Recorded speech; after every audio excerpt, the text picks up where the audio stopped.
सबके प्रणाम। हमरा ना रंजीत बासु अबे हमनी के बैठकी क के उठकी करे के फेरा में बानी जा, यानी पलायन में बानी जा। वही पर एगो हम 2 मिनट का चर्चा करे के फेरा में बानी कि हमनी का यूपी बिहार में जन लोक गायकी का कार्यक्रम बाटे, बिहार वाला हमेशा आगे रहता ना और यूपी वाला हमेशा पिछड़ल रहता ना। एक का कारण हो सकेला, का कारण में बताइए तो आप लोग कमेंट में को के बताइए। नहीं, आप लोग बताइए पहले कि यूपी वाला काहे पिछड़ रहता ना लोक गायकी का क्षेत्र में, अब बिहार वाला बहुत ज्यादा आगे बढ़ल बाना। कहा यूपी में राठौरवा रहबे न कैला, यूपी में राठौर जी, लेकिन हाँ बोली एक नंबर का जवाब देने कि नहीं राठौर हमन का जो उनके यूपी के ही मत लेवल तक जाना जाता है। ओम प्रकाश दीवाना बने हमनी के। हाँ दीवाना बिहार का दिनेश लाल यादव बने। ओम प्रकाश दीवाना। अच्छा। लेकिन बिहार के बैठकी में सुने के मिले कि हर आधा किलोमीटर के दूरी पर 5-10 गो लोग मिल के बैठकी होला। कई बात सही है। कुल फुहराई में आगे बना, आए कुल फुहराई में आगे बना, बिहार वाला फुहराई में आगे बना और यूपी वाला फुहराई नहीं करत। अच्छा, आप कितना दिन से गाना गा रहा बानी, नाम सही बताइए। कन्हैया कुमार सिंगर। कन्हैया कुमार से आपका अपन परिचय बताई था। कहाँ? हमारा नाम कन्हैया कुमार बा, ग्राम ढोरानी बा, जिला गाजीपुर बा, उत्तर प्रदेश के रहे वाला बा। आप कितना दिन से गाना गा रहा बानी? अरे गाना तो हम बहुते दिन से गावत, लेकिन अब तक ले जो सफलता चाहिए उतना सफलता मिलल बा कि नहीं? नहीं मिलो। आखिर में काहे नहीं मिलल, ओकर का कारण हो सकेला? का आप अपना मन से दिल से जितना मेहनत करे के चाहिए उतना करत बानी?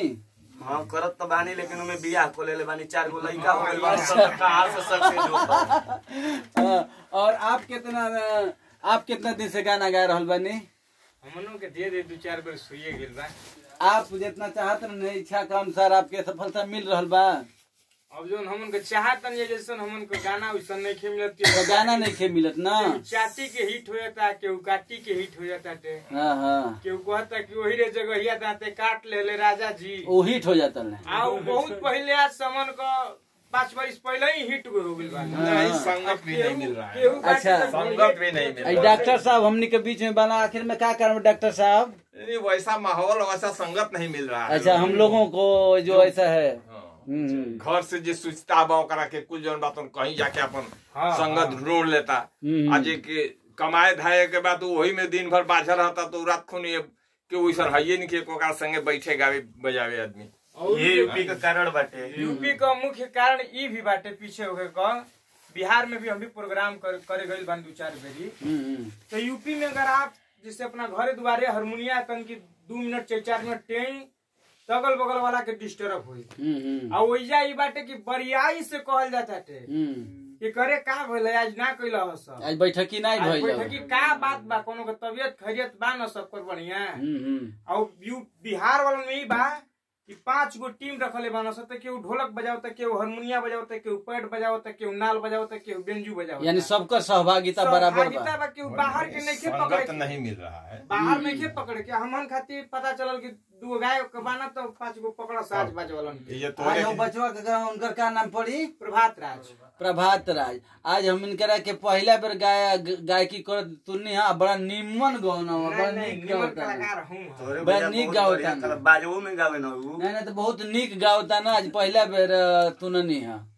और ओकरा बाद देखिए हम अपन परिचय देते हैं। हम रंजीत सिंह यादव और फराना रंजीत बासु का नाम से, बिल्कुल अकेला का नाम से परिचित बानी फेसबुक से। और देखिए हम 2007 से लगभग में कल पहले ही लेकिन मंचीय प्रोग्राम के रूप में 2007 से गावत बानी।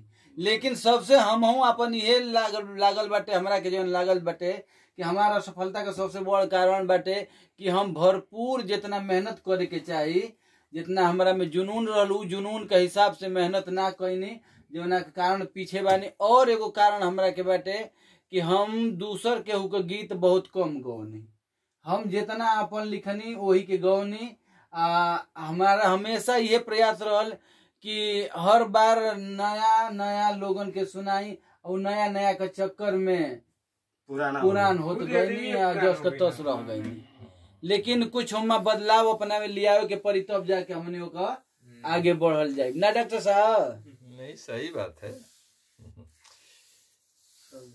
चली जा फिर यदि आप लोग के कमेंट में यदि आप लोग के भी कौन सी विचार हो हमनी के आगे बढ़ावे खातिर कैसे हमनी के आगे बढ़ सकतन या कैसे हमनी के का करी जा कि हमनियों का आगे बढ़ी जा हमनियों का अपन नाम जौन गांव का बाटे अपन घर का और यापन अपन परिवार के ठीक ढंग से लेके चली जा और गायकी भी हो के कि लोग हमनी के जाना। आप अपन कमेंट बॉक्स में लिख के बताएं कि ऐसे ऐसे करी जा। प्रणाम सबके। जय भोजपुरी समाज।